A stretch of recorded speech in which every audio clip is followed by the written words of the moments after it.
Hey everyone, welcome back to my channel.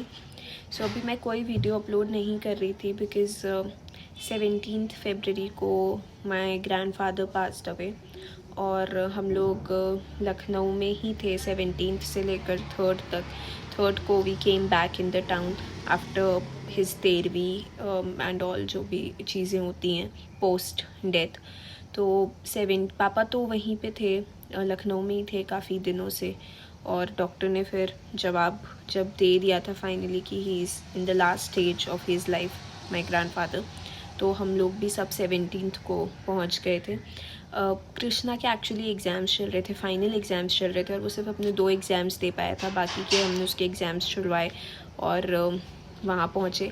परी के भी इनफैक्ट फर्स्ट से उसके फाइनल सेम के एग्ज़ाम्स थे, तो पर इसलिए मतलब परी तो हमारे साथ गई थी बट उसको 28 को ही वापस आना पड़ा। वो 13वीं नहीं अटेंड कर पाई थी बिकॉज़ उसका फर्स्ट को ही एग्ज़ाम था और फर्स्ट को ही 13वीं थी और उसके कुछ सबमिशंस भी थे।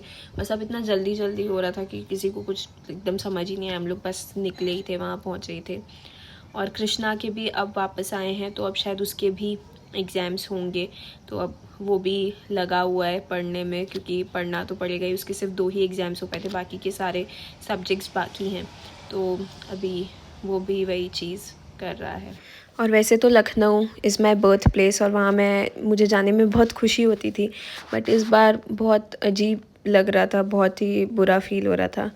बट खैर I just hope and pray कि बाबा जी जहाँ पर भी हों ही इज़ इन पीस। और शुद्धि दाग वाले दिन दाग जो देते हैं, और कृष्णा के मतलब पापा और कृष्णा का मुंडन भी हुआ था। और फिर ये 13वीं वाले दिन की पूजा है जब सभी रिश्तेदार आए थे, सभी रिश्तेदार पूजा में आए थे। तो बस that's it for today. Thanks for watching, bye bye, take care and bye.